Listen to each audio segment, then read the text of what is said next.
بنا کسی تاخیر کے ہمارے مہمان مکرم حضرت مولانا سید سلیم صاحب علیہ حسین برکاتہ حیدرآباد سے تشریف لائے ہوئے ہیں۔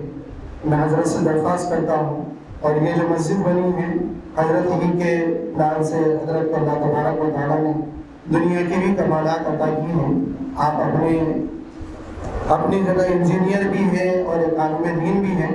میں حضرت سے درخواست کرتا ہوں کہ وہ یہاں پر آئے اور اپنے قیمتی بیان سے ہم سب کو محسوس فرمائیں۔ السلام علیکم ورحمۃ اللہ وبرکاتہ۔ یہ جو ہے ماشاءاللہ سے مسجد کا افتتاح ہے، اور تمام حضرات سے مؤدبانہ درخواست ہے ادب سے انشاءاللہ جو ہے یہ اللہ تعالیٰ جو ہے موقع جو دیتے ہیں نا خوش نصیبوں کو دیتے ہیں۔ یہاں پر سب سے بڑی بات یہ ہے کہ ہم جمع کس کے لیے ہوئے۔ ابھی دیکھو اگر آپ سوچیں نا تو ایک چیز سمجھ میں آ جاتی ہے کہ یہاں پر ہم جمع کس کے لیے ہوئے، اللہ کے لیے جمع ہوئے، اللہ کے رسول کی محبت میں جمع ہوئے، اور دین کی فکر میں جمع ہوئے، اور مسجد اللہ کے گھر کے ایک افتتاح کے پروگرام میں جمع ہوئے۔ آپ یقین جان لیجئے اللہ کی حدیث، اللہ کے رسول صلی اللہ علیہ وسلم کی حدیث ہے، جس کا دل ہے نا مسجد میں آتا جاتا ہو، اور جس کا دل مسجد کے بنانے میں مسجد کے اندر اٹکا رہتا ہو نا، تو اللہ کے رسول صلی اللہ علیہ وسلم نے فرمایا اس کے ایمان کی گواہی دے دو۔ کیا کہا؟ اس کے ایمان کی گواہی دے دو۔ الحمدللہ ہم جو یہاں پر جمع ہوئے وہ کس کے لیے ہوئے؟ مسجد کے لیے ہوئے، نبی کریم صلی اللہ علیہ وسلم کی محبت میں۔ یعنی اللہ تعالیٰ نے ان لوگوں میں سے جو اب اس محفل سے، اس مجلس سے محروم ہیں، ان میں سے ہم کو توفیق دی، تو کتنا بڑا کرم ہے اللہ تعالیٰ کی، ہے نا، نعمت کہ اللہ تعالیٰ نے ہم کو ہزاروں میں سے ایسے چن کر جو ہے یہ توفیق، یہ بہت بڑی چیز ہے میرے بھائی۔ توفیق اتنی بڑی چیز ہے، توفیق کے بارے میں بتا دو میں، یہ توفیق ہے نا ہم کو ہمارے دنیاوی فائدے نقصان میں سمجھ میں آتی ہے نا، دنیاوی کاروبار تجارت میں ہم کو یہ توفیق سمجھ میں آتی ہے کہ بھائی آپ کوئی ڈیل کر رہے تھے، وہاں پر آپ کو توفیق ہو جاتی ہے ہاں یہ ڈیل کر لینا، وہ توفیق ہے، وہ تو وہاں پر فائدہ ہو جاتا۔ مگر ہم کیا سمجھتے یہ میری کرامت ہے، یہ میری خوبی ہے، سمجھتے نہیں، یہ توفیق ہے اللہ کی کہ اللہ تعالیٰ نے اس آدمی کے ساتھ آپ کے دل کو اٹکا دیا۔ آپ نے تجارت کی، اس تجارت کے ساتھ آپ کو معلوم ہوا کہ نہیں میں اس کو نہیں دوں گا، دوسرے کو دوں گا، تو یہاں پر اللہ کی توفیق آپ کو نقصان سے بچا دیا۔ حالانکہ آگے آنے والی جو چیز ہے وہ آپ کو پتہ نہیں ہے، مگر اللہ تعالیٰ تو جانتے ہیں نا۔ ہمارے کل کو کون جانتا ہے؟ ہم میں سے کل رہے گا نہیں رہے گا، کون رہے گا، کہاں جائے گا، کیا کرے گا، نہیں معلوم ہم کو۔ اور اللہ تعالیٰ نے کل ہم کیا کھانے والے ہیں آپ کے ذہن میں نہیں ہے کہ کل دال پکے گی یا بریانی کھاؤں گا، مگر اللہ نے مقدر میں لکھ دیا ہے کہ ہمارے لیے ہمارے نصیب میں کیا ہے۔ تو یہ کس کی قدرت ہے؟ کبھی ہم اس کے اوپر نہ محاسبہ نہیں کرتے ہیں، ہم اس کے اوپر کبھی سوچتے نہیں ہیں، ہم اس کے اوپر کبھی فکر نہیں کرتے، اور بس ہم دنیاوی ایک لغزشوں میں اور محنتوں میں جو ہے پڑے ہوئے رہتے ہیں۔ میں ایک بات کہنا چاہتا ہوں، اور یہ بات میں اس بیان میں بار بار کہوں گا اس بات میں، کہ آپ حاکم بنیے، آپ صدر بنیے، آپ تاجر بنیے، کاروباری بنیے، آپ کسان بنیے، آپ جو ہے ایک آفیسر بنیے، آپ جو ہے تو پولیس آفیسر بنیے، جو بننا ہے بنیے۔ اس بننے کا فائدہ اسی وقت ہوگا جب یہ سب بنیں گے آپ۔ کیوں؟ اس لیے کہ صحابہ بھی تھے نا، صحابہ تاجر تھے، ہے نا، صحابہ تاجر تھے، صحابہ حاکم بھی تھے، صحابہ مالدار بھی تھے، صحابہ صاحب ثروت بھی تھے، صحابہ جو ہے تجار بھی تھے، صحابہ جو ہے کاریگری کرنے والے بھی تھے، صحابہ کسان بھی تھے، مگر صحابہ کا جو دل تھا نا دین کی تڑپ میں، دین کی اشاعت میں تڑپتا رہتا تھا، تو ان کی کاروباری فائدے مند ہوئی، ان کی تجارت فائدے مند ہوئی، ان کا کسان فائدے مند ہوا، اس کے اندر اللہ تعالیٰ نے برکت رکھ دی۔ آپ دیکھیے، خیر میری بات ابھی شروع نہیں ہوئی، اس کے اوپر ایک جو ہے یہ بات آ گئی کہ اللہ تعالیٰ کا شکر اور احسان ہے کہ اللہ تعالیٰ نے جو ہے ہمارے اس بیٹھنے کو قبول فرمائے، اور خاص طور پہ جو ہے اللہ تعالیٰ نے، یہ سب جانتے ہیں کہ یہاں پر کتنی بڑی پرانی مسجد تھی، اور اس مسجد کا جو بنانے کا جو واقعہ ہے میں آپ کے سامنے جو ہے ضرور کہنا چاہوں گا، کہ تاکہ جو ہے ہم کو بھی اس واقعے سے ایک کوئی عبرت مل جائے اور کوئی سبق مل جائے، اور ہم بھی جو ہے اس کا ایک وسیلہ کسی اور اللہ کے گھر میں جو ہے ہمارا وسیلہ بن جائے اور ہم ذریعہ بن جائے۔ یہ ایک پرانی مسجد تھی، قدیم مسجد تھی، جو میں نے دیکھا ظاہر سی بات ہے آپ لوگوں کی ایک گزارش تھی، آپ لوگوں کا ایک ریکوائرمنٹ تھا کہ یہاں پر کچھ مسجد کے اندر توسیع ہو جائے، بچوں کے پڑھنے میں سہولت ہو جائے، اور اسی طریقے سے جو ہے نمازیوں کے پڑھنے کے اندر سہولت ہو جائے۔ تو ہمارے رفیع بھائی، اللہ ان کو جزائے خیر دے، ان کی جو ہے فکروں کو اللہ تعالیٰ قبول فرمائے۔ وہ میں نہیں پہچانتا رفیع بھائی کو، اور الحمدللہ محبت اس قدر ہو گئی ہے اس طریقے سے اللہ کے گھر سے۔ دیکھو تعلق جو ہمارا بنا نا، وہ کسی تجارت کے اوپر نہیں بنا، کسی کانٹریکٹ پہ نہیں بنا، کسی لین دین پہ نہیں بنا۔ کس نسبت پہ بنا؟ اللہ کے گھر کے نسبت پہ بنا۔ سر میں اللہ کے گھر پہ وہ آئے تو میں الحمدللہ میرا آنا جانا ہوا، کام نہیں بھی رہا تو میں رفیع بھائی کی محبت میں آ جاتا ہوں، آپ لوگوں کی محبت میں آ کے کم سے کم دیکھ لے کے ملاقات کر کے چلے جاتا ہوں، کیونکہ میرا آنا جانا ہوتا ہے۔ تو رفیع بھائی حضرت مفتی سعید اکبر صاحب دامت برکاتہم کے پاس ہمارا آنا ہوا تھا نظام آباد، تو وہاں پر حضرت مفتی سعید اکبر صاحب مختصر ملاقات کے لیے آئے تھے۔ انہوں نے اتنا کہا کہ بھائی موتے سے کچھ حضرات آئے ہیں، وہ مسجد بنانے کی کچھ ان کی ریکوائرمنٹ ہے، ذرا مجھ کو ان سے بات کرنا ہے۔ بس اتنی سی بات ہوئی، اتنی سی بات کہ مجھ کو جانا ہے، اتنی سی بات ہوئی۔ اس بات پر جو ہمارے ساتھ میرے رفیق محترم جو ہے شبیر صاحب، ان کی والدہ بھی موجود تھی اس وقت، تو اللہ ان کو جو ہے صحت عافیت عطا فرمائے، وہ بیٹھی تھی۔ بس یہ بات انہوں نے بھی سنا، ہم نے بھی سنا۔ میں دیکھیے اس واقعے سے میں آپ کو یہ بتانا چاہتا ہوں کہ دل کس قدر اللہ کے قابو میں رہتے ہیں۔ دل ہمارے قابو میں نہیں رہتے، اللہ تعالیٰ کے قابو میں رہتے ہیں۔ یہ بات انہوں نے سنی، ہم نے سنی، مجلس برخاست ہو گئی، ہم چلے گئے حیدرآباد، وہ اپنے گھر، سب اپنے گھر۔ 8 دن ہو گئے، 10 دن ہو گئے، اتفاق سے میرے ساتھ میں میرے دوست بیٹھے تھے شبیر صاحب، تو ان کی والدہ کا فون آیا، تو انہوں نے اس طریقے سے کہا کہ کیا ہوا تم لوگ، کہ مفتی صاحب وہ کسی مسجد کے بنانے کا تذکرہ کر رہے تھے۔ کیا کہا؟ یہ ہم نے نہیں کہا ان کو، سچ کہتا ہوں میں نے ان کی والدہ سے کچھ نہیں کہا کہ یہ کوئی مسجد بنانا، ہم نے نہیں کہا۔ انہوں نے از خود فون کر کے کہا کہ کیا ہوا مفتی صاحب نے کسی مسجد کے بنانے کا تذکرہ کیے تھے، کیا ہوا تم لوگ اس کی فکر کر رہے ہو یا کیا؟ تو شبیر صاحب نے کہا کہ امی ہاں وہ ہے، اس کے لیے جو ہے اتنا خرچہ بتلا رہے ہیں کہ 16-17 لاکھ روپے کا خرچہ ہوگا، کیسے وہ کریں گے ایسا؟ تو ان کی والدہ برجستہ کہنے لگی کہ میں اپنا سونا بیچتی ہوں اور تم وہاں پر کام شروع کرو۔ یقین مانیے آپ، میں اس میں کوئی دو رائے نہیں، ہم نے ان کو کوئی زبردستی نہیں کی، ہم نے ان کو کوئی التجا نہیں کی، کچھ نہیں کہا۔ یہ 8 دن کی جو کیفیت ہے من جانب اللہ ہوئی ہے، اللہ تعالیٰ نے۔ ظاہر سی بات ہے بھائی، چندے لے کے سفیر آپ جانتے ہیں کس کس کے گھر کے اوپر جاتے ہیں، در بدر ہر جگہ جاتے ہیں، کوئی دیتا ہے، کوئی 10 دیتا ہے، کوئی 100 دیتا ہے، مگر جس کو اللہ کی توفیق کو اللہ نے دل میں بات ڈال دی تو اللہ تعالیٰ اس کو کیا ہے، نواز دیتا ہے۔ سمجھ میں؟ تو اس طریقے سے ان کی والدہ جو ہے مصر ہوئی، تیار ہوئی، بلکہ یہ کہا کہ اگر اب تاخیر کرے تو میں جا کر کام کراؤں گی۔ یہ ان کے الفاظ ہیں، تم تاخیر مت کرنا، اگر تم تاخیر کرو گے تو پھر میں دیکھتی ہوں وہاں پر۔ تو ہم نے پھر فوری جو ہے اس کے بعد کے حالات معلوم ہوئے ہیں آپ کو کہ الحمدللہ جو ہے اس بات سے، اس حدیث شریف کی طرف، من بنا مساجد اللہ من آمن باللہ ورسولہ، اللہ اور اللہ کے رسول پر ایمان وہی رکھتا ہے۔ مسجد کون بناتا ہے؟ اللہ پر ایمان رکھنے والا اور اللہ کے رسول صلی اللہ علیہ وسلم۔ اور حدیث میں کیا ہے؟ جس نے اللہ کے لیے مسجد بنائی، اللہ تعالیٰ نے جو ہے بنا بیت اللہ فی الجنہ، اللہ تعالیٰ کیا فرماتے ہیں کہ اس کا گھر جنت میں بنا دیتے ہیں۔ تو ماشاءاللہ سبحان اللہ جو ہے، اللہ کا شکر ہے کہ حضرت ہمارے شبیر صاحب کی والدہ اس جو ہے، بلکہ ان کا پورا، ان کے بھائی مرحوم، اللہ تعالیٰ ان کی مغفرت فرمائے، اللہ تعالیٰ ان کی والدہ کو صحت کاملہ عاجلہ مستمر عطا فرمائے، اور ان کے شوہر کی بھی اللہ تعالیٰ جو ہے مغفرت فرمائے۔ یہ اللہ تعالیٰ نے ہمارے لیے یہاں پر ان کو انتخاب کیا، الحمدللہ یہاں پر کام ہوا، اللہ کا فضل ہے۔ اور یہ کام اس قدر جو ہے پختگی کے ساتھ ہوا کہ الحمدللہ یہاں پر کئی بچوں کے پروگرام ہو رہے ہیں، ماشاءاللہ ہمارے امام صاحب یہاں پر جو ہے بہت شاندار محنت کر رہے ہیں، اور اس کا جو کچھ نمونہ ہمارے سامنے جو ہے یہاں پر دیکھنے کو ملا کہ الحمدللہ بہترین محنت ہو رہی ہے بچوں کی۔ یہ کیسا ہے معلوم محترم حضرات، یہ ہمارے لیے ذریعہ آخرت ہے۔ اب حالات ایسے ہیں دیکھیے ہماری زندگی کا کوئی بھروسہ نہیں ہے، سمجھ میں کوئی ہمارا بھروسہ نہیں ہے، اور ہندوستان کے اوپر جو ہے حملے ایسے ہو رہے ہیں جس کا ہم برداشت نہیں کر سکتے. سمجھ میں یہ بات؟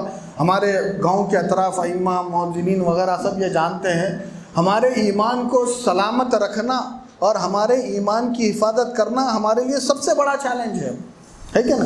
ہماری ایمان کی حفاظت کرنا اور ہمارے بچوں کی ایمان کی حفاظت کرنا، یا یوں کہو کہ ہمارے نسلوں کی حفاظت کرنا بہت بڑا ہمارے لیے ایک چیلنج ہے اس زمانے میں. ایک طرف شکیلیت کا فتنہ، ایک طرف قادیانیت کا فتنہ، ایک طرف گوہر شاہی کا فتنہ، الاں فلاں الاں بدتر فتنے، اتنے فتنے.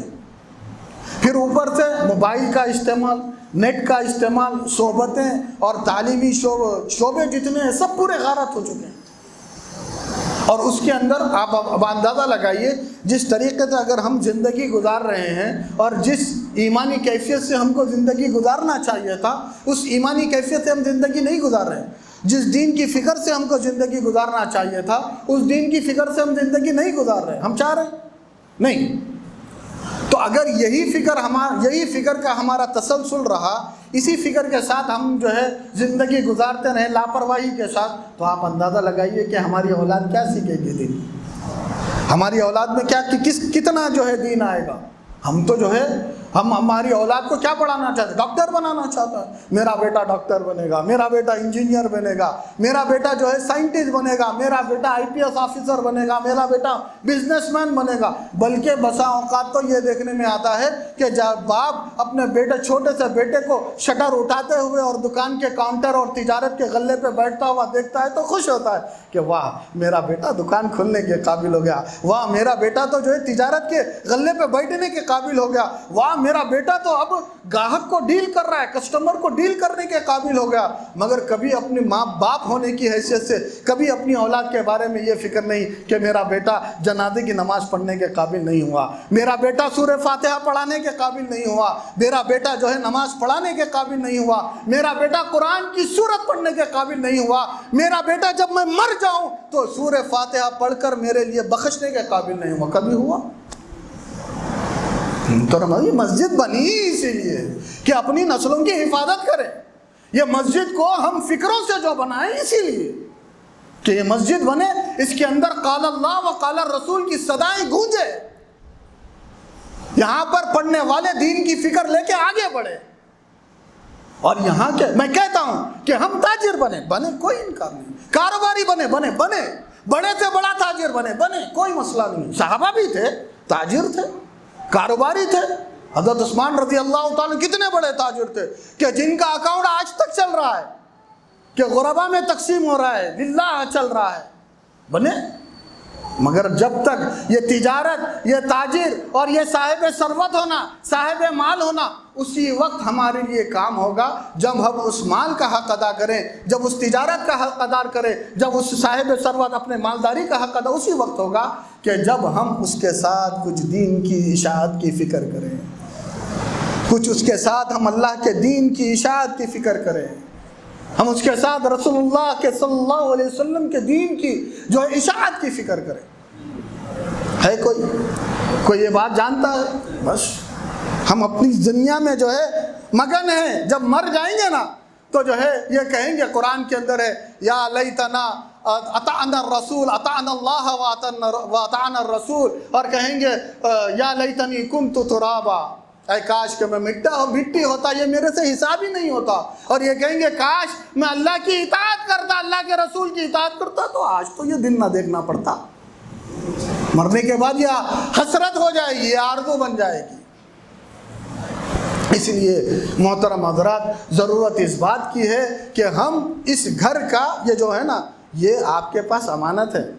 ایسا نہیں ہے کہ یہ بنا دیے اور چلے گئے، یہ بن گیا، یہ چار دیواریں کھڑی ہو گئی اور یہ لائٹاں یہ جو جل رہے ہیں یہ سب بن گئے، اور جمعہ کا جمعہ کیا ہے جو ہے بس خالی جمعہ کی نماز، عید کی نماز کے لیے ہم جو ہے بیٹھے اور نماز پڑھ لیے چلے گئے.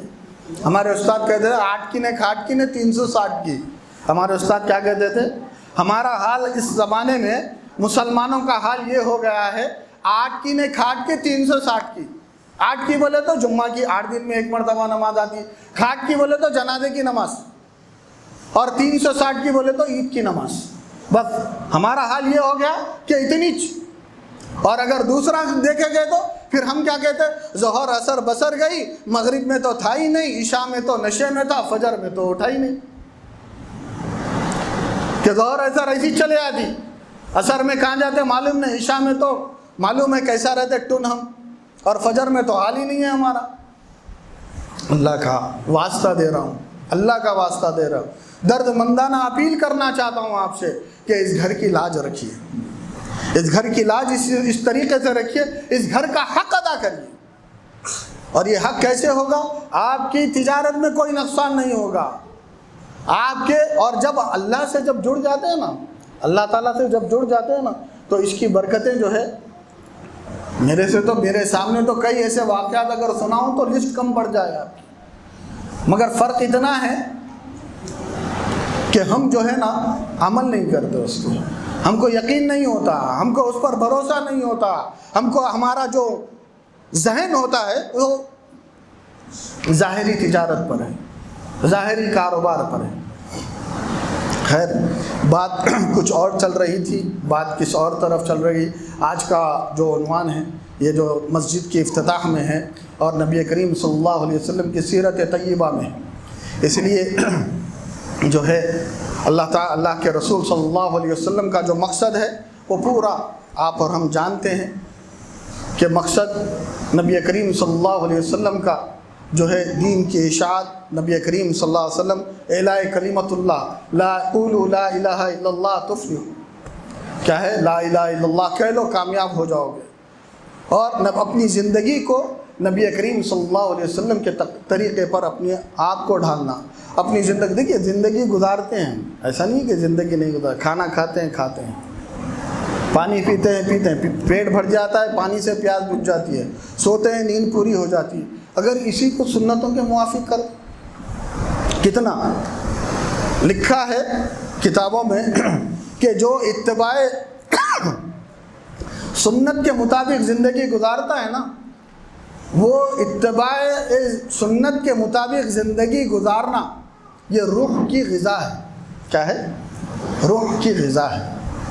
آدمی ذکر آج ہمارے دلوں میں جو روح ہے نا، روح سمجھتے ہیں نا، روح مفتی اس واسطے ہے نا، مفتی سعید اکبر صاحب دامت برکاتہم کی مجلس میں میں اپنی بڑائی بیان کرنے کے لیے نہیں کہتا ہوں، حیدرآباد میں بھی مجالس ہے، مگر ہوتا ہے نا بھائی تعلق اور محبت کسی سے ہو جاتی ہے، تو حضرت مفتی صاحب سے میرا تعلق، میری محبت جو ہے ایک 25 سال سے ہے، 96 سے میں حضرت سے جو ہے پھر بیچ میں کچھ وقت ایسا رہا کہ مصروفیتیں کچھ اور ہو گئی تعلیم کے سلسلے میں، تو اس کے بعد میں حیدرآباد سے مہینے کی کم سے کم 1 یا 2 مجلس میں حضرت کے پاس آتا ہوں۔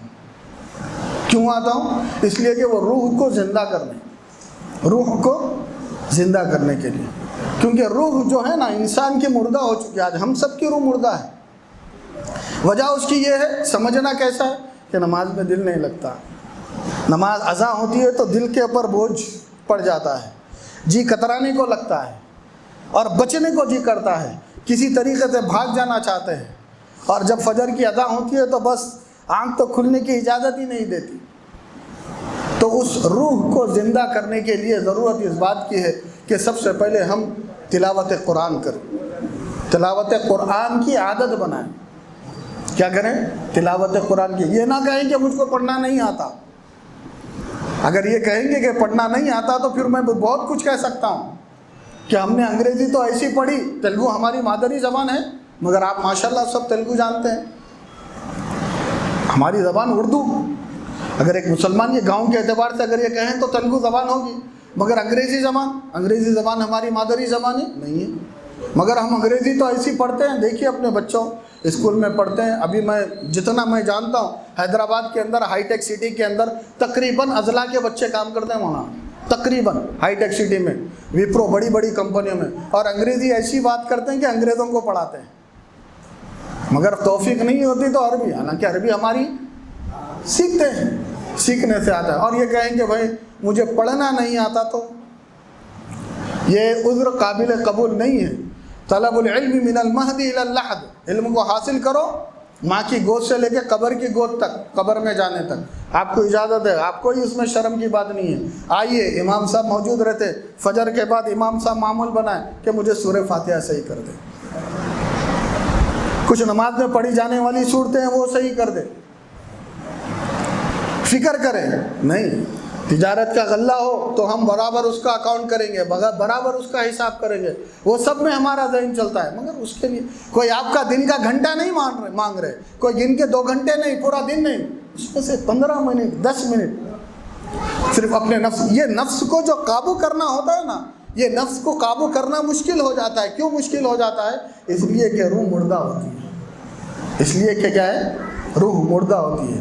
اور آپ نے دیکھا ہوگا کہ جب رمضان آتا ہے، رمضان کے مہینے میں سب کے چہروں پہ جو ہے نورانیت آ جاتی ہے، سروں پہ ٹوپی آ جاتی ہے اور ذکر۔ یہ کیوں ہوتا ہے؟ اس لیے کہ رمضان کی برکت سے دل کے جو روح ہوتی ہے اس کو غذا ملتی ہے، اور جب غذا ملتی ہے تو روح جو ہے انسان کو تیار کرتا ہے کہ چل نماز کا وقت ہو گیا۔ اور اگر یہی روح کی غذا کو اگر ہم کنٹینیو کرتے رہیں تو پھر انشاءاللہ روح طاقتور ہو جاتی ہے، اور وہ نفس امارہ کے مقابلے میں ایک جو ہے دشمن بن جاتی ہے اور اس کا مقابلہ کرتی ہے، اور آپ کو غلط کاموں سے روکتی ہے، بری باتوں سے آپ کو روکتی ہے۔ اور دوسرا طریقہ یہ ہے کہ آپ نماز، جب یہ روح جب زندہ ہو جاتی ہے نا تو انسان خود بخود نماز کی طرف، اللہ کے ذکر کی طرف مائل ہوتا ہے، اور جب نماز کا عادی ہو جاتا ہے تو قرآن خود کہتا ہے کیا ہے، تنہا عن الفحشاء والمنکر، کہ نماز ایک ایسی چیز ہے کہ وہ برے باتوں سے اور بے حیائی کے کاموں سے روکتی ہے۔ تو مسجد کا جو مقصد ہے وہ نماز قائم کرنا ہے، مسجد کا جو مقصد ہے اس کو نماز کو قائم کرنا ہے۔ فجر میں ایسا ہوتا ہے کہ اکثر فجر میں ہمارے پاس امام صاحب اور جو ہے مؤذن صاحب اور 1-2 مصلی جو بوڑھے ہوتے ہیں، ایسا لگتا ہے کہ جوانوں پر فرضی نہیں ہے فجر کی نماز، ہے کہ نہیں؟ ہمارے وہیں کسی اور جگہ کی بات نہیں کر رہا ہوں، یہ اپنے گاؤں کی ایک تنقیدن نہیں کہہ رہا ہوں، یہ ہم سب کا حال ہے، شہروں کا بھی یہی حال ہے۔ مگر یہ جو ہے نا، یہ عمل کرنے سے اللہ تعالیٰ کی ناراضگی کو دعوت دینا ہے۔ آج جو ہم حالات، دنیاوی حالات کا جو شکار ہے نا، یہ اسی بنا پر ہے، اسی بنیاد پر ہے۔ اللہ تعالیٰ کی مددیں کیوں نہیں اتری؟ اسی بنیاد پر کہ ہم اللہ کو ناراض کر رہے ہیں۔ کس اعتبار سے؟ کہ ہم اپنی اولاد کو اللہ کے دین سے ہٹانے کی کوشش کر رہے ہیں، نہیں چاہتے کہ میرا جو ہے بیٹا جو ہے دیندار بنے، میرا بیٹا جو ہے حافظ بنے، میرا بیٹا جو ہے عالم بنے، نہیں چاہتے میرا بیٹا جو ہے دین کی خدمت کرے، نہیں چاہتے۔ ارے بھائی 4 بیٹے، کم سے کم ایک کو تو لگو دین پر، ایک کو تو حافظ بناؤ، ایک کو تو عالم بناؤ، نہیں سب، ایک کسان بنے گا، ایک کاروباری بنے گا، ایک تاجر بنے گا، ایک جو ہے یہ ہمارا حساب کتاب ہے، ایک ڈاکٹر بنے گا۔ اس طریقے سے ہمارے استاد محترم مفتی حفظ الرحمان صاحب دامت برکاتہم یہ کہتے تھے کہ اگر دیکھیے میں یہ بتا رہا ہوں علماء کے جذبات کیسے ہوتے ہیں، جو دین کے لیے دین کی خدمت میں جو ہے اپنے آپ کو مٹا دیتے ہیں اور اللہ کے دین کے لیے مٹا دیتے ہیں، تو ان کے جو ہے کس طریقے سے ان کے جذبات ہوتے ہیں۔ انہوں نے فرمایا کہ اگر میری 100 اولاد ہوتی، کتنی؟ اگر میری 100 اولاد ہوتی تو میں سب کو سب دیندار بناتا، سب کو سب حافظ بناتا، سب کو سب قرآن بناتا، اور سب کو جو ہے میں اللہ کے دین کی اشاعت کے لیے وقف کر دیتا۔ اور یہ ہوتا کب؟ جب ہر ایک صرف رفیع بھائی کے کرنے سے، امام صاحب کے کرنے سے یا کسی اور کے کرنے سے نہیں، اس کو ایک اجتماعی شکل میں تہیہ ارادہ کریں کہ بھائی میں اپنے گھر سے کم دیکھیے ضروریات سب کی ہے، معاشیت سب ہے، دنیا سب کو لگی ہوئی ہے، مگر ایک حق اللہ کا ایک ہے، کم سے کم اپنے ایک بچے کو قاری قرآن بنائیں، حافظ قرآن بنائیں، دیندار بنائیں، عالم بنائیں، مفتی بنائیں، دین کی فکر ہو تاکہ وہ آپ کے لیے، اور جب بڑا ہو، جب مر جائے تو کم سے کم آپ کے مر جانے کے بعد قبر پر فاتحہ تو پڑھے گا، آپ کے لیے ایصال ثواب تو کرے گا۔ ہم یہ سمجھتے ہیں مسجد میں جھومر لگ گیا، اب جب تک لائٹ جلتے رہے گی اس کا ثواب ملتا رہے گا، پنکھا چل گیا، جب مسجد بنا دیے جب تک اس کا جو ہے ہمارے مرحومین کو بالکل ملے گا، ثواب ملے گا۔ یہ تو صدقہ جاریہ جب تک رہے گا۔ نسل کیا کہتے ہیں آپ کا؟ کیا ماننا ہے آپ کا؟ اپنی نسلوں کے تعلق سے کیا ماننا ہے؟ کہ اگر آپ اپنی اولاد کو عالم بنا دیں، دیندار بنا دیں، حافظ بنا دیں، اور پھر وہی فکر کو لے کے چلے تو آپ کی نسل میں تو پھر امام بخاری بھی پیدا ہو سکتے ہیں انشاءاللہ۔ تو سوچنے کی بات ہے، یہ جو ہے فکر کرنے کی ضرورت ہے۔ اسی لیے مہمان حضرات آ گئے ہیں، مولانا عبداللہ صدیقی صاحب قاسمی دامت برکاتہم، آپ کے بھی ماشاءاللہ جمعیت العلماء کہ آپ وہاں پر جنرل سیکریٹری ہیں، اور جو ہے اسی طریقے سے آپ کی بھی بہت ساری خدمات ہیں ماشاءاللہ۔ آپ بھی انگریزی سے بہت اچھا واقف ہیں، آپ کی دنیاوی مصروفیات ہے اور اسی کے ساتھ ساتھ آپ کی دینی بھی مصروفیات ہے۔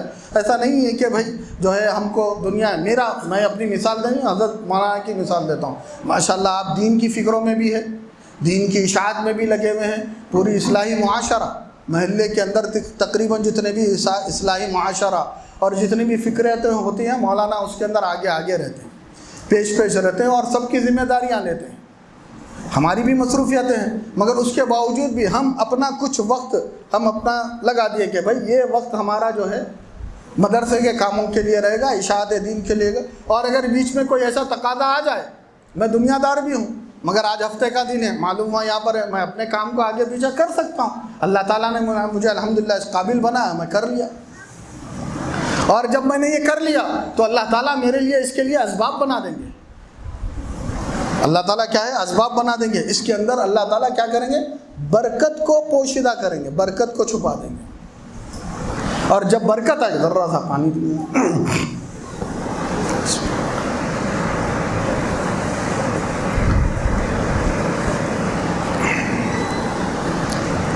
دونوں بھی کیا کریں وہاں؟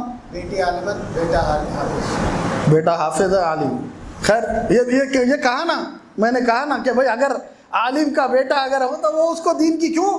اس لیے کہ اللہ تعالیٰ توفیق دے دیتا ہے یہاں پر، اور یہ اللہ تعالیٰ من جانب اللہ ہے یہ توفیق، اور یہ بہت بڑی نعمت ہے۔ دنیا تو گزر جائے گی ان کی، ایسا نہیں ہے، الحمدللہ عزت کے ساتھ گزرتی ہے، آپ دیکھ رہے ہیں ان کی عزت کے ساتھ گزر رہی ہے۔ اب دنیا سجن المؤمن و جنت الکافر، کچھ بھی نہیں ہے یہاں پر، سب جانا ہے۔ اللہ تعالیٰ قرآن میں فرماتا ہے یا ایھا الذین آمنوا اتقوا اللہ ولتنظر ما قدمت لغد، کل آگے کے لیے تم کو کیا بھیجنا ہے۔ ایسا نہیں ہے کہ میری کروڑ پتی ہے، میری جائیداد ہے، میری پراپرٹی ہے، میری تجارتیں ہیں، یہ سب نہیں ہے۔ میری اتنی اولاد ہے، نرینہ اولاد، اتنی بیٹیاں ہیں جو انجینئر ڈاکٹر کچھ کام آنے والا نہیں ہے، بلکہ حافظ کے تعلق سے ہے کہ اگر کوئی حافظ قرآن ہے تو انہیں اپنی 7 پشتوں کو جو ہے جنت میں داخلے کا ذریعہ بنے گا، ہے کہ نہیں؟ ہے کوئی اس میں سے کوئی ہے جو اپنے جاننے والوں میں سے کوئی ایسا ہے کہ میرے بھتیجا ہو، بھانجا ہو، ایسا کوئی ہو کہ جو ہے حافظ بنتا ہو، عالم بنتا ہو، یا جو ہے دین کی خدمت کرتا ہو؟ بڑے افسوس کی بات ہے، بڑے افسوس کی بات ہے کہ یہ ایک مجمع ہے اور اس کے اندر ہماری نسل کا آپ اندازہ لگائیے کہ ہماری نسل جاری کہاں، کدھر جا رہی ہے ہماری نسل؟ یہ گھر ایسے ہی بنایا ہے، یہ گھر ہم نے ایسے ہی بنایا ہے، اس میں فکریں لگی ہے جو جس وقت آج سے کئی سال پہلے جب اس کی بنیاد رکھی گئی نا، تو اس وقت فکریں کرنے والوں نے اس کے اندر فکریں کی ہے کہ یہ اللہ کا گھر ہے، اس کے اندر سے اللہ کی صدائیں گونجے گی، اس کے ذریعے سے جو ہے نونہال جو ہے بچے پڑھ کر نکلیں گے، اللہ کا دین سیکھیں گے اور سکھائیں گے، اس کی بنیادوں کے اندر ہے۔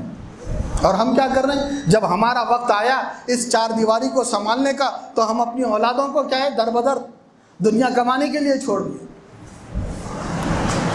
اللہ کا واسطہ دے کر کہتا ہوں کہ عہد کرے کہ اگر میری 4 اولاد ہے تو اپنی ایک اولاد کو کم سے کم، اگر میری جیسا ارادہ تو میں تو کہوں گا کہ سب کو کم سے کم اپنی ایک اولاد دنیاوی تعلیم کے ساتھ۔ دیکھیے میں ایک اپنا سا چھوٹا واقعہ بتاتا ہوں کہ میں جب 2003 میں عالم بنا، فارغ بنا، تو اس وقت جو ہے ماحول کیسا تھا معلوم ہے؟ میں آپ کو بتاتا ہوں، اور اب ترقی، میں اس وقت مایوس ہونا نہیں ہے، مایوس ہم کو نہیں ہونا ہے۔ تو اس وقت تھا تو میرے بڑے بزرگ حضرات جانتے ہوں گے اس کے اندر کہ جب اگر کوئی عالم حافظ بنتا تھا تو لوگوں کے ذہنوں میں ایسا تھا، مول صاحب آپ حافظ ہے، آپ اچھا، اب حافظ بولتے کہ ان کے ذہن میں آ گیا کیا اب انہوں 1-2 کمرے کے مدرسے میں پڑھائیں گے اور ایک مسجد میں کمائیں گے, وہاں پہ مسجد جھاڑو صاف صفائی کرائیں گے اور بچوں کو الف با پڑھائیں گے. یہی تصور تھا. یعنی مول صاحب بولے تو یہی, کوئی مدرسے میں 5-6 ہزار کی نوکری, 2-3 ہزار کی نوکری, مسجد کی امامت میں 2-4 ہزار اور بچوں کو پڑھانا ہے. عالم بولے تو, مول صاحب بولے تو یہ تصور. مگر الحمدللہ اس زمانے کے بعد جو میں خود جب میں آگے بڑھا, ایم اے انگلش کیا, بی اے کیا اور جو ہے ڈپلومہ ان سیول کیا, تو اس وقت ہی میں تہیہ کر لیا تھا کہ میں ایک عالم, اور میرے پاس جتنے بھی بچے پڑھنے والے تھے عالم کورس, میں سب کو یہی بولا کہ بھائی آپ عالم بنو, عالم کے اوپر فوکس کرو, دین کی تعلیم پر فوکس کرو. آپ شبیر بھائی سے درخواست ہے کہ شبیر بھائی آپ آ جائیں, ہماری خواہش ہے, دلی خواہش ہے. شبیر بھائی آپ سے بھی درخواست ہے, جہاں کہیں بھی ہے آپ آ جائیں. یہ بانی تعمیر مسجد میں سے ہیں کہ ہماری ہمت افزائی اور حوصلہ افزائی کے لیے شبیر بھائی آ جائیے وہاں پر.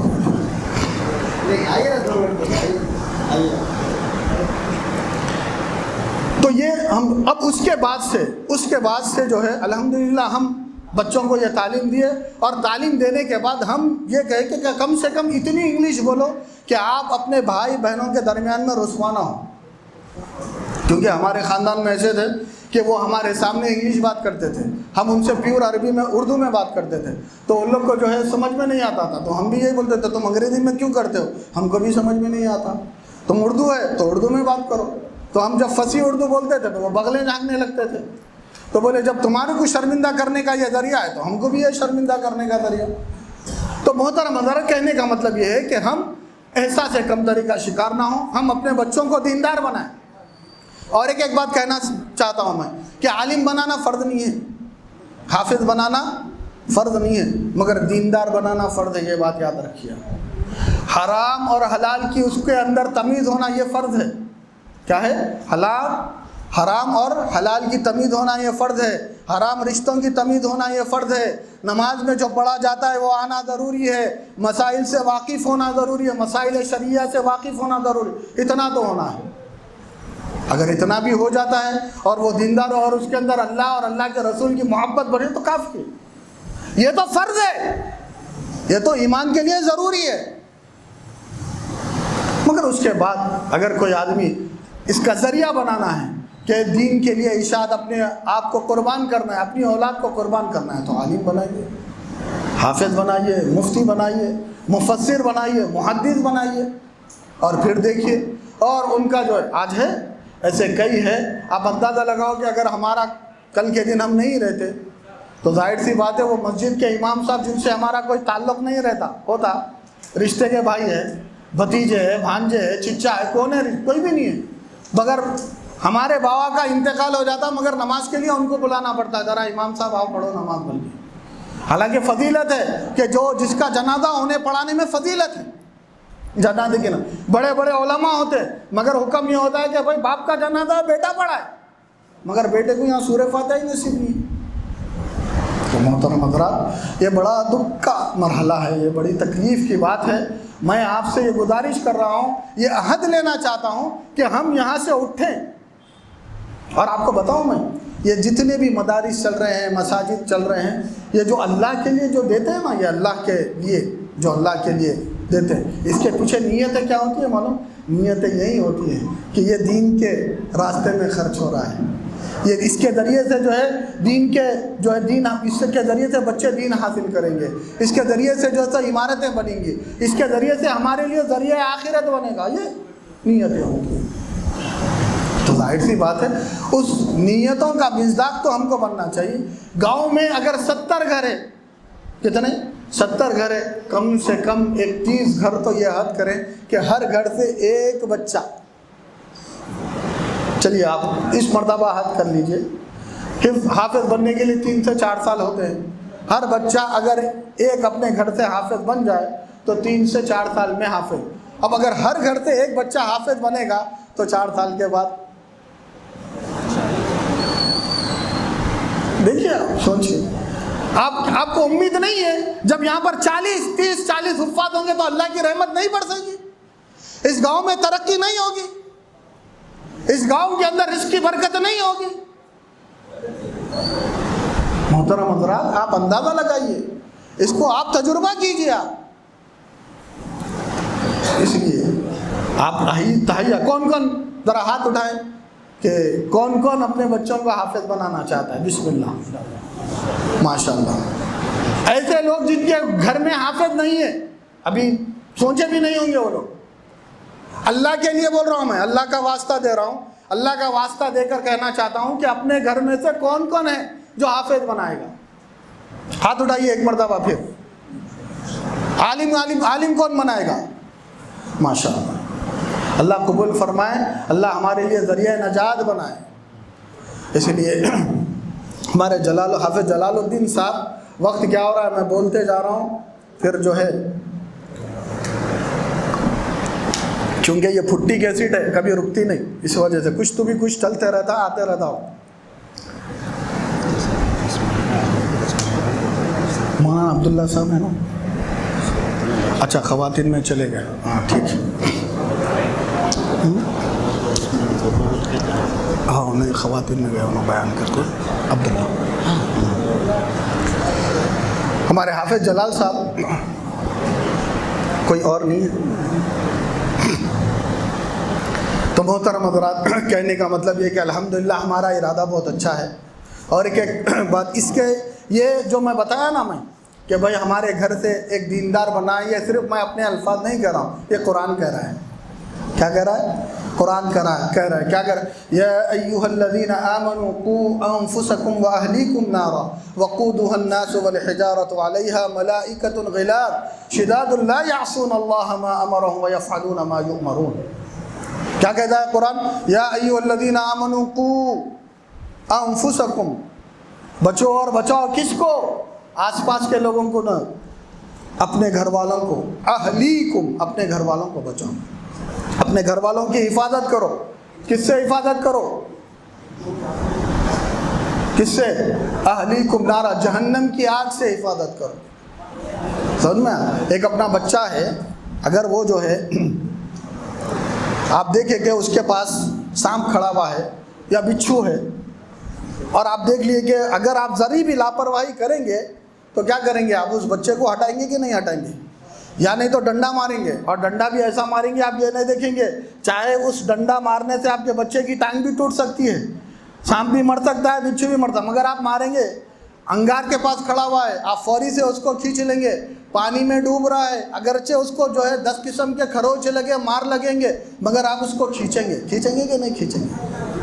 کھینچیں گے نہیں، ایسا تھوڑی کریں گے کہ دیکھو بیٹا، تو ایک تقریر کریں گے اس کا، بیٹا آپ کے پیر کے بازو میں جو ہے سانپ کھڑا ہے، بچھو کھڑا ہے، آپ وہاں سے جو ہے ہٹنے کی کوشش کریں، ورنہ ہو، ایسا کہیں گے نہیں، بلکہ آپ جو ممکن کوشش فوراً چیخ دیں گے، آپ بے قابو ہو جائیں گے، آپ کچھ سمجھ میں نہیں آئے گا کہ آپ کیا کرنے والے ہیں، اور وہ آپ کر گزریں گے، وہ آپ کر گزریں گے۔ اللہ تعالیٰ اسی کو فرما رہا ہے یہاں پر قرآن کے اندر کہ وَأَهْلِكُمْ، اپنے بچوں کو جہنم کی آگ سے بچاؤ، چاہے تم کو کچھ بھی کرنا پڑے، چیخنا پڑے چیخو، اپنے جسم کے اندر کھلبلی مچانا ہو تو مچاؤ، مارنا پڑے مارو، سختی کرنا پڑے کرو، مگر جہنم کی آگ سے بچاؤ۔ کیا ہے جہنم کی آگ؟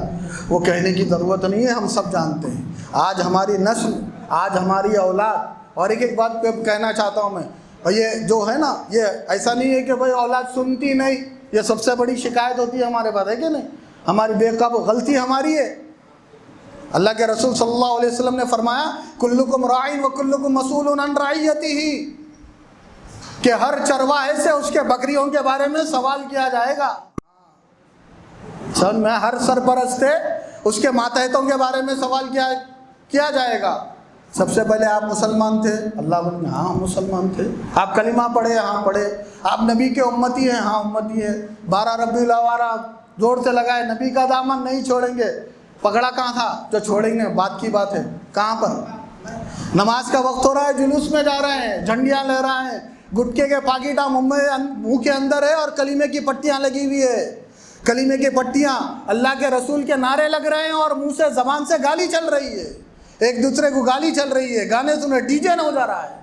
ہے نا؟ یہ ہو رہا ہے کہ نہیں؟ ربیع الاول کا مہینہ، یہ تو ابھی آنکھوں سے دیکھا حال ہے.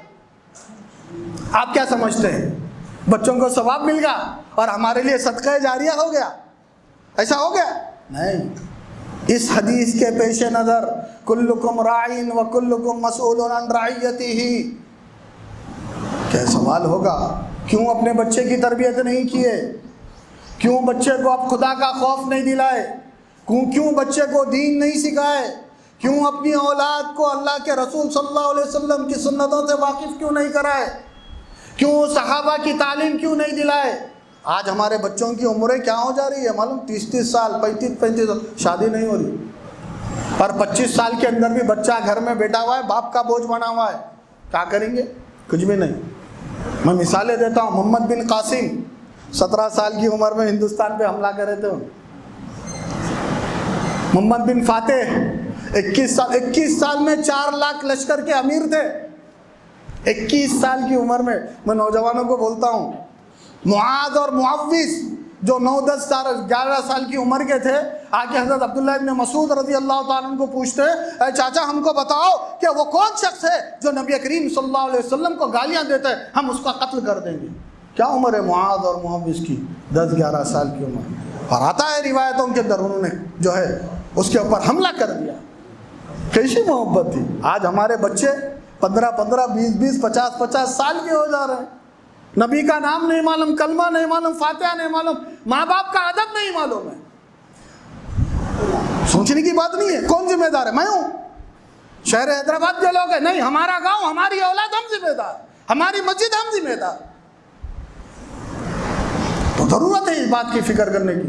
یہ صرف اس لیے کہہ رہا ہوں کہ یہ جو ہے نا مسجد کی کمیٹی کے اندر جڑیں. میرے سامنے ایسی بھی کمیٹیاں ہیں الحمدللہ. آج سے 10-15 سال پہلے جہاں پر مسجد نہیں تھی، ہمارے مفتی سعید اکبر صاحب دامت برکاتہم واقف ہیں، مفتی غیاث صاحب کہ یہاں میں جاتا تھا پتھر پھوڑ. آپ لوگ جانتے ہیں پتھر پھوڑ لوگ جو ہوتے ہیں. آج سے 10-15 سال پہلے جہاں پر ہم گئے تھے راللہ پیٹ سرسلہ پر، وہاں پر مسجد نہیں تھی. الحمدللہ محنت ہوئی، تمام ہوئے. آج الحمدللہ وہاں پر بچے حفظ کر رہے ہیں. 20 سال کے بعد ایک نوبت آئی کہ وہاں کے لوگوں کے ایمان داخل. فکر کرنا پڑے گا، کچھ محنت کرنی پڑے گی، کچھ جستجو کرنی پڑے گی، تب جا کے جو ہے دین حاصل ہوگا. دین ایسے ہی حاصل نہیں ہوگا. نبی کریم صلی اللہ علیہ وسلم، اللہ اکبر، بچپنے کا واقعہ آتا ہے تو رونا آ جاتا ہے. ایسی حالت جس کے اندر نبی کریم صلی اللہ علیہ وسلم کو مارا جا رہا ہے، پیٹا جا رہا ہے، کس کے لیے برداشت کر رہے ہیں؟ چاہتے تو ایک ہاتھ اٹھاتے اور دعا کرتے، سب ختم ہو جاتا معاملہ، مگر نہیں. فرمایا کہ نہیں، میری امت، میری امت. اللہ کے رسول صلی اللہ علیہ وسلم کا درد یہ تھا کہ ایک واقعے پہ حضرت مفتی صاحب بھی آگے ایک واقعے پہ بتا کر میں اپنی بات کو ختم کرتا ہوں. حضرت عیسیٰ علیہ السلام قرآن کے اندر آیت ہے، وَإِن تُعَذِّبْهُمْ فَإِنَّهُمْ عِبَادُكَ. اے اللہ نافرمان ہو گئے تھے بنی اسرائیل، اے اللہ یہ اگر آپ ان کو عذاب دینا چاہیں فَإِنَّهُمْ عِبَادُكَ، یہ آپ کے بندے ہیں. اللہ تعالیٰ غصے میں ہے، جلال میں ہے. فَإِن تُعَذِّبْهُمْ، اگر آپ ان کو عذاب دیں فَإِنَّهُمْ عِبَادُكَ، اگر آپ ان کو بخشنا فَإِنَّكَ أَنْتَ الْعَزِيزُ الْحَكِيمُ، ورنہ تو آپ عزیز الحکیم ہیں، حکمت والے ہیں. ایک آیت ہے حضرت ابراہیم علیہ السلام کی دعا، فمن تبعنی فہو منی، جس نے میری اتباع کی وہ مجھ سے ہے. ومن عصانی، اور جس نے نافرمانی کی، اللہ تعالیٰ فرما رہے فإن اللہ غفور الرحیم، بے شک اللہ تعالیٰ غفور بخشنے والے ہیں، رحم کرنے والے ہیں.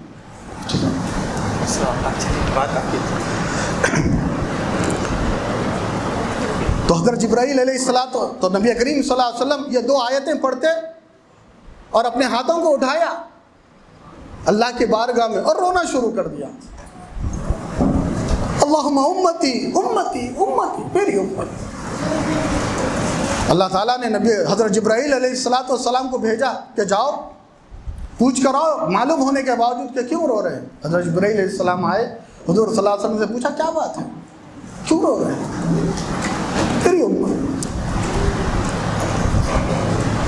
تو اللہ تعالیٰ نے حضرت جبرائیل علیہ السلام اللہ کے پاس گئے اور کہا کہ اس وجہ سے رو رہے ہیں کہ اپنی امت کا غم ستایا جا رہا ہے، اپنی امت کا غم ستایا جا رہا ہے، رو رہے ہیں، کٹ رہے ہیں۔ تو اللہ تعالیٰ نے فرمایا جاؤ خوشخبری دے دو کہ ہم ان کو اپنی امت کے تعلق سے ناراض نہیں ہونے دیں گے، اتنا خوش کر دیں گے کہ آپ ناراض نہیں۔ یہ حضور صلی اللہ علیہ وسلم کا کرم ہے، اللہ کا بہت بڑا فضل ہے کہ اللہ تعالیٰ نے اپنی حضور صلی اللہ علیہ وسلم کی امت کے اوپر بے انتہا فضل فرمایا۔ اس لیے محترم حضرات، اس مسجد کو آباد کرنا ہے، اس مسجد کو آباد کرنے ذمہ داری ہر شخص اپنے اعتبار سے ذمہ داری لے لے، اور ہر گھر سے جیسا کہ میں نے کہا کہ ایک حافظ، اور انشاءاللہ میں اور مفتی صاحب کے سامنے یہ بات کہنا چاہ رہا ہوں کہ ہم 3 یا 4 سال کے بعد آئیں گے اور اس کا جائزہ لیں گے، جس نے بھی ابھی عہد کیا ہے ہاتھ اٹھا کر، اور ہم اس گھر سے اس بچے کو انشاءاللہ حافظ دیکھیں گے انشاءاللہ سب کہیں انشاءاللہ۔ اللہ تعالیٰ سے دعا ہے کہ اللہ تعالیٰ ہم سب کی دعاؤں کو قبول فرمائے، اور اس مسجد کے بنانے والوں کی جو ہے کہ صحت میں برکت عطا فرمائے، ان کی خدمات کو قبول فرمائے۔ اللہ ہم سب کو کہنے سننے سے زیادہ عمل کی توفیق عطا فرمائے۔ وصلی اللہ تعالی علی خیر خلق محمد وعلی آل محمد وبارک وسلم۔